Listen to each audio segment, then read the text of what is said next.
بسم اللہ الرحمن الرحیم نحمدہ ونصلی علی رسولہ الکریم اما بعد۔ اللہ کا فضل، اس کا کرم، اس کا احسان کہ ایک مرتبہ پھر ہم اور آپ دین کی تعلیم، قرآن اور حدیث کی تعلیم حاصل کرنے کے لیے، اسلام کے بارے میں، نبی کے بارے میں جاننے کے لیے اکٹھا ہوئے، اور یہ کام سب سے بہترین کام ہے۔ جو کتاب ہم اور آپ پڑھ رہے ہیں اس کا نام ہے الادب المفرد۔ امام بخاری رحمہ اللہ کی ایک مشہور کتاب ہے الادب المفرد۔ اس کتاب میں ایسی احادیث کو اکٹھا کیا گیا کہ جو ہمیں یہ سکھلاتی ہے کہ دنیا میں کیسے رہنا چاہیے، کس کے ساتھ کس طرح کا برتاؤ کرنا چاہیے۔ اس سے پہلے کہ اسباق میں، چیپٹر میں یہ تمام باتیں آئیں کہ ہم اپنے والدین کے ساتھ، ماں باپ کے ساتھ کیسے رہیں، ہم اپنے اولاد کے ساتھ کیسے رہیں، بیوی بچوں کے ساتھ کیسے رہیں، کوئی یتیم ہے تو اس کے ساتھ ہمارا کیا رویہ ہونا چاہیے، کوئی غلام ہے تو اس کے ساتھ ہم کیسے رہیں۔ اس طرح کی بہت ساری احادیث ہم نے پڑھا۔ آج کے درس کے لیے ہمارے سامنے جو چیپٹر ہے وہ ہے التبسم، مسکرانے کا بیان، کہ ایک مومن کو اپنے چہرے پر کس طرح کے آثار رکھنا چاہیے، کیسے اس کے چہرے کی بناوٹ ہونی چاہیے کہ جو سامنے والا فرد ہے وہ دیکھ کر کے اس کو بھی خوشی محسوس ہو۔ اسی حوالے سے یہ طریقہ ہم کو سکھایا جاتا ہے احادیث کی روشنی میں کہ چہرے پر مسکراہٹ رہنی چاہیے، اور اس کے کئی فوائد ہیں، انشاءاللہ وہ آگے ہم پڑھیں گے۔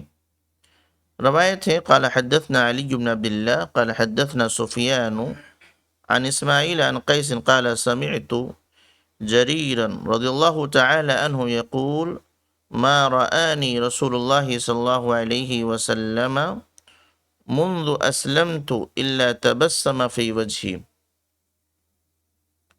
قیس رضی اللہ تعالی عنہ، قیس رحمہ اللہ روایت کرتے ہیں کہ میں نے جریر رضی اللہ تعالی عنہ کو یہ فرماتے ہوئے سنا کہ ما رآنی رسول اللہ صلی اللہ علیہ وسلم، ما رآنی رسول اللہ صلی اللہ علیہ وسلم منذ اسلمت، کہ جب سے میں اسلام لایا ہوں نبی کریم صلی اللہ علیہ وسلم نے مجھ کو اسی حالت میں دیکھا ہے کہ تبسم فی وجہی، کہ میرے چہرے پر مسکراہٹ رہی، اور یہ ایک روایت ذکر کی گئی۔ آگے وہ ایک حصہ ہے وقال رسول اللہ صلی اللہ علیہ وسلم، کہ اللہ کے نبی نے ارشاد فرمایا یدخل من هذا الباب رجل من خیر ذی یمن، کہ اس باب سے، اس دروازے سے ابھی ایک ایسا شخص داخل ہونے والا ہے جو یمن کا بہترین لوگوں میں سے ایک ہے، علی وجہہ مسحۃ ملک، اور اس کے چہرے پر بادشاہت کے آثار ہیں، فدخل جریر، اور آپ کے یہ کہنے کے بعد جریر اللہ تعالی عنہ داخل ہوئی۔ یہاں پر دو روایتیں ہیں اور دونوں کو یکجا کیا گیا ہے۔ پہلا حصہ ہے امام مسلم رحمہ اللہ نے اس کو فضائل الصحابہ میں ذکر کیا ہے، اور دوسرا حصہ جو مسند احمد کی غالباً روایت ہے۔ یہاں ہم کو جو چیز لینی ہو یہ ہے، فرماتے ہیں کہ ما رآنی رسول اللہ صلی اللہ علیہ وسلم، کہ نبی کریم صلی اللہ علیہ وسلم نے جب سے میں اسلام قبول کیا ہوں میرے چہرے پر ہمیشہ مسکراہٹ دیکھیں۔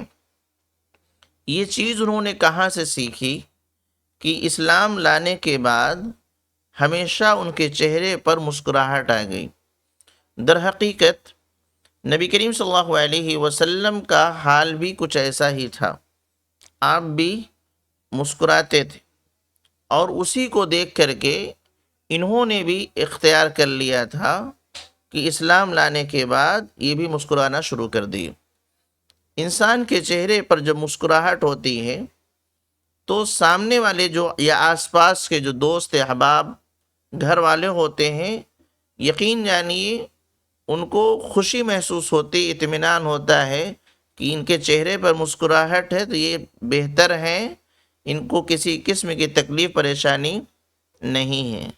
لیکن اگر ایک اچھا شخص جو ہر اعتبار سے خوشحال ہے، مال کے اعتبار سے، کاروبار کے اعتبار سے، گھریلو اعتبار سے، لیکن اگر اپنے چہرے پر مسکراہٹ نہیں رکھتا، چہرہ بگاڑ کے رکھتا ہے، ہمیشہ پیشانی پہ شکن ہے، پریشانی کے آثار ہیں، تو ایسے خوشحال شخص کو بھی صرف اس وجہ سے کہ اس کے چہرے پر مسکراہٹ نہیں ہے، دوسرے لوگ فکر مند ہو جاتے ہیں کہ لگتا ہے کچھ پریشانی ہے کیا، اور بسا اوقات پوچھ بھی لیتے ہیں کیا بھائی کیا بات ہے، کچھ پریشانی ہے، حالانکہ بندے کو کوئی پریشانی نہیں، لیکن اس کے چہرے پر جو آثار ہیں، جو علامت، جو پہچان دکھ رہی ہے، وہ کس بات کی؟ پریشانی کی۔ جبکہ ایسا نہیں ہونا چاہیے، بلکہ ہونا یہ چاہیے کہ ہمیشہ چہرے پر مسکراہٹ رکھیں، جس سے یہ سمجھ میں آئے کہ الحمدللہ یہ مطمئن۔ انہوں نے کہا کہ جب سے میں اسلام قبول کیا ہوں، اور آپ یہ جانتے ہیں اسلام قبول کرنے کے بعد اس دور میں بھی آزمائش آتی تھی، پریشانیاں ہوتی تھیں، اس کے باوجود انہوں نے کبھی اپنے چہرے پر پریشانی کی علامت ظاہر نہیں ہونے دی۔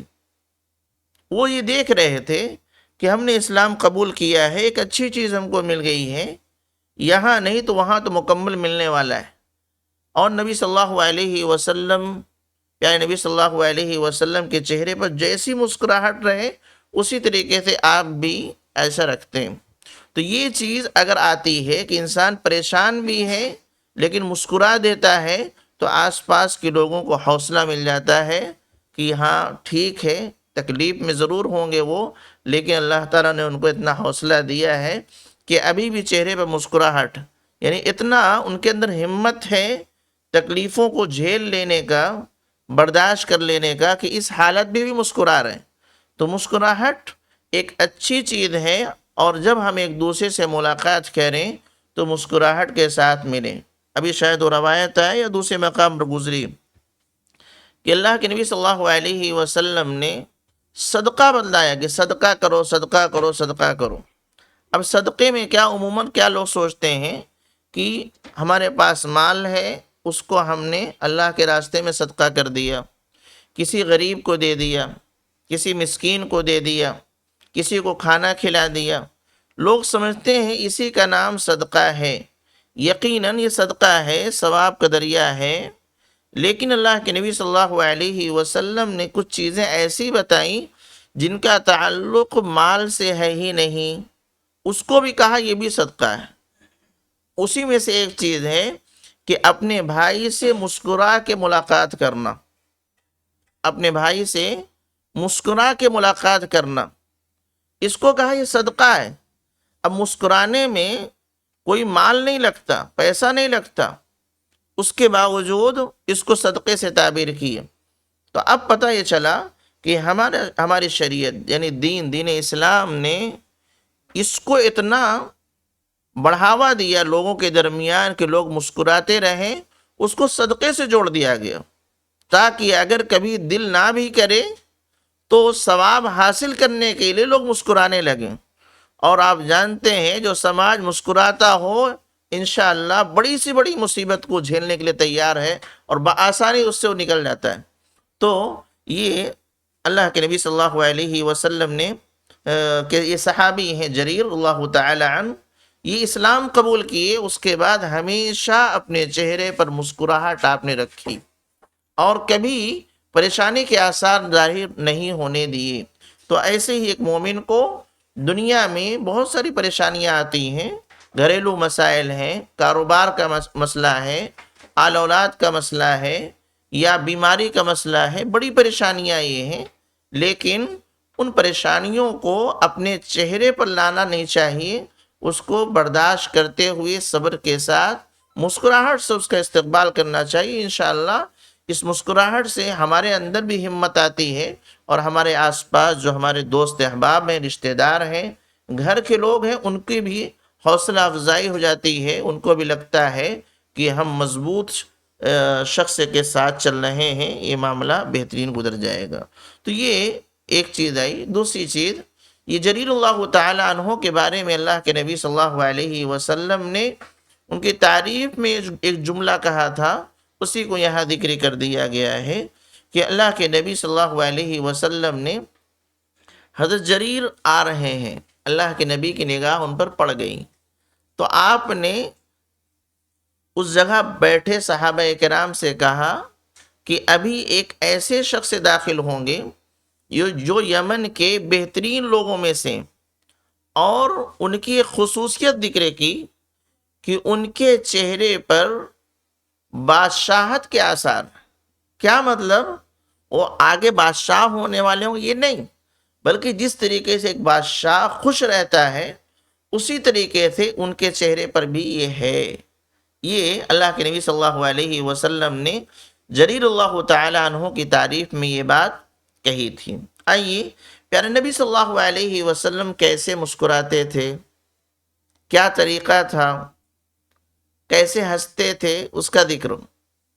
یہ اللہ کا فضل ہے کہ ہمارے نبی نے کیا کیا ہے، کیا نہیں کیا ہے، ایک ایک چیز محفوظ ہے، ریکارڈ ہے کہ اللہ کے نبی کیسے رہتے تھے، کیسے کھاتے تھے، کیسے پیتے تھے، سونے کا طریقہ کیا تھا، لوگوں سے بات کرنے کا طریقہ کیا تھا، یا مسکرانے کا طریقہ کیا تھا۔ ان تمام چیزوں کو صحابہ کرام نے، آپ کے ساتھ رہنے والے لوگ مومنین نے اس کو ریکارڈ کیا۔ اسی میں سے اگلی روایت ہے، قال حدثنا احمد بن عیسیٰ قال حدثنا عبد الله بن وهب قال اخبرنا عمرو بن الحارث ان ابا النضر حدثه عن سليمان بن يسار عن عائشة زوج النبي صلى الله عليه وسلم قالت ما رأيت رسول الله صلى الله عليه وسلم ضاحكا قط حتى أرى منه لهواته إنما كان يتبسم صلى الله عليه وسلم. قالت وكان إذا رأى غيما أو ريحا عرف في وجهه فقالت يا رسول الله إن الناس إذا رأوا الغيم فرحوا رجاء أن يكون فيه المطر وأراك إذا رأيته عرف في وجهك الكراهية. فقال يا عائشة ما يؤمنني أن يكون فيه عذاب أذب قوم بالريح وقد رأى قوم منه العذاب فقالوا هذا عارض ممطرنا. اما عائشہ اللہ تعالی عنہ کی روایت، اما عائشہ نبی کریم صلی اللہ علیہ وسلم کی بیوی فرماتی ہیں کہ ما رأيت رسول اللہ صلی اللہ علیہ وسلم ضاحكا قط حتى أرى منه لهواته، کہ میں نے نبی کریم صلی اللہ علیہ وسلم کو کبھی ایسے ہنستے ہوئے نہیں دیکھا کہ جس سے آپ کے حلق کے اندر جو کوا ہوتا ہے، لہوات بولتے ہیں، جو دیکھے ہوں گے، یہاں ایک ابری ہوئی گوشت کا ٹکڑا ہے، اس کو عام زبان میں کوا بولتے ہیں۔ حلق کے پاس ایک گوشت کا ٹکڑا ابھرا رہتا ہے، اس کے بڑے فوائد اہل علم نقل کرتے ہیں۔ جب انسان کو خوب زور سے ٹھہاکا مارتا ہے، پورا منہ کھلتا ہے تو وہ دکھ جاتا ہے۔ اما عائشہ فرماتی ہیں کہ نبی کریم صلی اللہ علیہ وسلم کو میں نے کبھی اس طریقے سے ہنستے ہوئے نہیں دیکھا کہ آپ کے حلق کا وہ قوہ دکھ جائے، یعنی وہ گوشت کا ٹکڑا دکھ جائے، گویا کہ آپ اتنا زور سے نہیں ہنسا کرتے تھے۔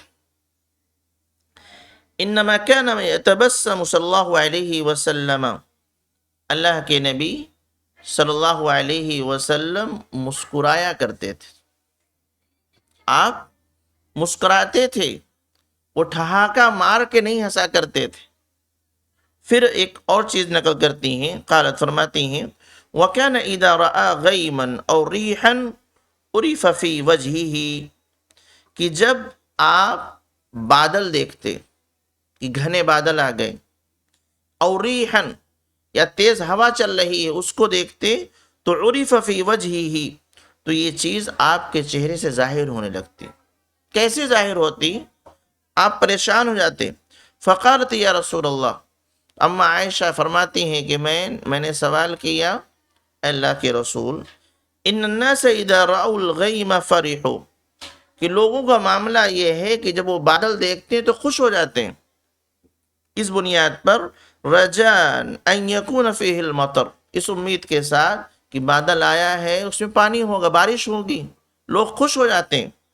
وَأَرَاكَ إِذَا رَأَيْتَهُ عُرِفَ فِي وَجْهِكَ الْكَرَاهِيَّةُ، اور آپ کا معاملہ یہ ہے کہ جب آپ بادل دیکھتے ہیں تو آپ کے چہرے پر ناگواری کے آثار ہوتے ہیں، پریشانی کے آثار ہو جاتے ہیں، گھبراہٹ کے آثار ہو جاتے ہیں، چہرے سے پتہ چلنے لگتا ہے کہ آپ گھبرا گئے ہیں، پریشان ہو گئے۔ جبکہ دیگر لوگوں کا معاملہ کیا ہے کہ بادل آیا تو خوش ہو جاتے ہیں کہ بارش ہونے والی۔ ایسی کیا وجہ ہے کہ لوگوں کا معاملہ کچھ اور ہے اور آپ کا معاملہ کچھ اور ہے؟ فقال یا عائشہ، اللہ کے نبی نے جواب دیا، اے عائشہ، ما یؤمننی ان یکون فیہ عذاب، میں کیسے اپنے آپ کو محفوظ مان لوں کہ اس کے اندر عذاب نہیں ہے، یہ بادل کے اندر عذاب نہیں ہے، کیسے اپنے آپ کو اس سے معمول سمجھوں کہ اس میں عذاب نہیں ہے، مجھ پر کچھ عذاب نازل نہیں ہوگا۔ اب بادل میں کیا کوئی عذاب ہوتا ہے؟ بارش ہوتی ہے، لیکن چونکہ ایک واقعہ اس سے پہلے ہو چکا تھا ایک قوم کے ساتھ، تو اللہ کے نبی کی ذہن میں وہ بات رہا کرتی تھی کہ جیسے اس قوم کے ساتھ اسی بادل کے ذریعہ سے عذاب ہوا تو کہیں مجھ پر بھی اس بادل میں عذاب نہ ہو، اس لیے جب تک بارش نازل نہ ہو جائے اللہ کے نبی پریشان رہا کرتے تھے۔ اور آپ نے فرمایا اُذِّبَ قَوْمٌ بِالرِّيحِ، ایک قوم کو اسی تیز ہوا کے ذریعہ سے عذاب دیا گیا۔ وَقَدْ رَأَى قَوْمٌ مِّنْهُ الْعَذَابَ، اور اسی طریقے سے ایک قوم ایسی ہے جس کے لیے اس میں عذاب تھا، اور انہوں نے عذاب دیکھنے کے بعد کہا تھا هَذَا عَارِضٌ مُمْطِرُنَا، هَذَا عَارِضٌ مُمْطِرُنَا، یہ بادل جو ہے یہ ہم پر بارش برسانے والا ہے۔ یہاں دو قوم کا ذکر کیا گیا ہے، پہلے میں اس قوم کے بارے میں بتلاؤں گا، پھر ہم لوگ حدیث سمجھیں گے۔ ایک قوم ہے جس کو اللہ رب العالمین نے ہوا کے ذریعہ سے ہلاک کیا، تیز ہواؤں کے ذریعہ سے۔ جب انہوں نے حد سے زیادہ نافرمانی کی تو ایک وقت متعین تھا کہ اگر یہ لوگ اب بات نہیں مانیں گے اللہ کی جانب سے عذاب آئے گا، تو اللہ نے ان کو تیز ہوا کے ذریعہ سے ہلاک کیا ہے۔ وہ قوم کون سی ہے؟ کون سی ہے وہ قوم؟ قوم عاد۔ یہ گزشتہ زمانے میں ایک قوم رہا کرتی تھی، اس میں نبی آئے تھے، کون آئے تھے؟ ہود علیہ السلام۔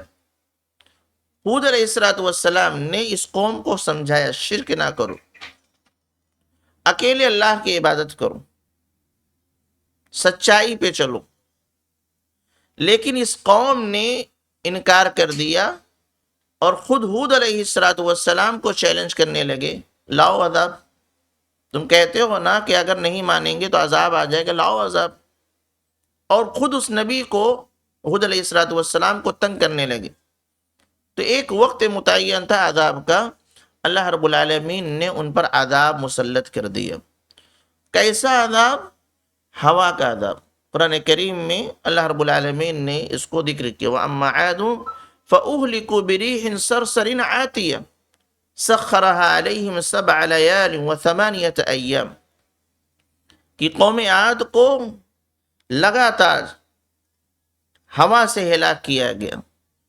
ان پر جو ہے سخرها علیہم 7 لیال و 8 ایام، 7 دن اور 7 علیہم 7 لیال، 7 رات اور 8 دن مسلسل یہ ہوا چلتی رہی. اور یہ تیز آندھی کی لوگوں کو ایسے اٹھاتی تھی اور پٹک دیا کرتی تھی. ان کے دھڑ سے ان کا یہ سر الگ ہو جایا کرتا تھا. یہ اللہ کا عذاب، یعنی وہ غاروں میں چھپ گئے تھے، گفا میں چھپ گئے تھے، وہاں سے ہوا ان کو نکال کے باہر لا کے پٹک دی. یہ اللہ کا عذاب تھا.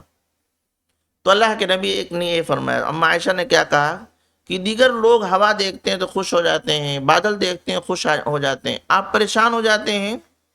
تو آپ نے کہا کہ ایک قوم کو ہوا سے ہلاک کیا گیا، اس لیے جب تیز ہوا اور آندھی چلتی ہے تو مجھے لگتا ہے کہیں اس میں بھی عذاب نہ ہو، اس لیے میں پریشان ہو جاتا ہوں. اور ایک دوسری قوم ہے جس کو اللہ رب العالمین نے بادل کے ذریعہ سے عذاب بھیجا ہے. دیکھنے میں وہ بادل تھا، اور یہ قوم ہے قوم نو بارش نہیں، سورہ احقاف میں آپ پڑھیں گے یہی قوم عاد، یہی قوم عاد. ایک اس کی دوسری شکل یہ تھی، ایک تو ہوا ہے ہی ہے، ساتھ میں شروع میں جب پریشان ہوئے اور سخت گرمی پڑی تو لگتا تھا کہ بارش ہو جائے تو تھوڑا ٹھنڈک مل جائے، تو وہ بارش کے انتظار میں تھے. دیکھا آسمان میں بادل دکھ رہے ہیں تو خوشی سے وہ ناچنے لگے، جشن منانے لگے، اور کہا ھذا عارض ممطرنا، کہ یہ بادل جو آ رہا ہے یہ ہم پر بارش نازل کرے گا، بارش ہوگی. خوشی سے ناچنے لگے. لیکن اللہ رب العالمین نے اسی میں ان کے لیے عذاب رکھا تھا اور ہلاک کر دیا. تو نبی کریم صلی اللہ علیہ وسلم اس لیے بادل کو دیکھتے تو بھی حیران پریشان ہوتے تھے، گھبراہٹ ہوتی تھی آپ کو. تیز ہوا چلنے لگے تو بھی پریشان ہو جاتے تھے.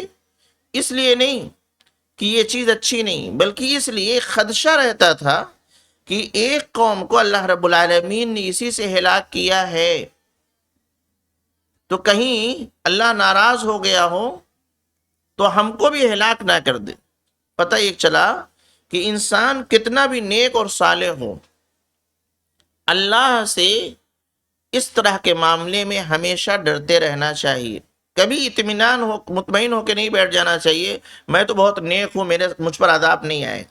بھئی نبی سے بڑھ کر کے نیک و صالح کون ہو سکتا ہے؟ لیکن اس کے باوجود نبی صلی اللہ علیہ وسلم ڈرتے تھے کہ کہیں میرا اللہ ناراض تو نہیں ہو گیا، قوم کے لوگوں نے کوئی ایسی حرکت تو نہیں کر دی کہ جس سے ناراض ہو کر کے اللہ عذاب بھیج دے. نبی ہونے کے باوجود ڈرتے. آج ہمارا رویہ کیا ہے؟ ہمارے محلوں میں کیا ہوتا ہے، ہمارے گھروں میں کیا ہوتا ہے، ہمارے گھر کے بچوں کا ریئیکشن کیا ہوتا ہے جب بادل آ جائیں، تھوڑی ہوا چلنے لگے تو ہماری کیفیت کیا ہوتی ہے؟ ہم جشن منانے لگتے ہیں. نہیں، تھوڑا انتظار کر لیں، بارش ہو جانے دیجیے پھر جشن منائیے. خوشی کی بات ہے کہ بارش ہو گئی ہے. تو اللہ کے نبی صلی اللہ علیہ وسلم کے چہرے سے خوشی کے بھی آثار ظاہر ہوتے تھے، پریشانی کے بھی آثار ظاہر ہوتے تھے. خوشی کے آثار ظاہر ہوتے تھے تو اس کا طریقہ آپ مسکراتے رہتے تھے، لیکن مسکرانا ہی آپ کا تھا. کبھی کبھی آپ نے زور سے ہنسا ہے، اسی لیے صحابہ ذکر کرتے کہ اللہ کے نبی نے اس پر ایسا ہنسا کہ آپ کے یہ دانت دکھ گیا. وہ الگ کیفیت کبھی کبھی والی. یہ تیسری چیز ہے. اما عائشہ نے کہا مسکراتے رہتے تھے، یہ مسکراہٹ تمام لوگ جانتے ہیں. انہوں نے کہا کہ ایسا نہیں ہنستے تھے کہ یہ کوا دکھ جائے، حلق کا، یعنی حلق دکھ جائے. ٹھیک، کبھی کبھی آپ نے زور سے ہنسا بھی ہے تو کتنا یہ دانت دکھے ہیں، نواجس جس کو بولتے ہیں. تو صاحب آج اللہ کے نبی اس معاملے میں ایسا ہنسے کہ دانت دکھ گیا آپ کا.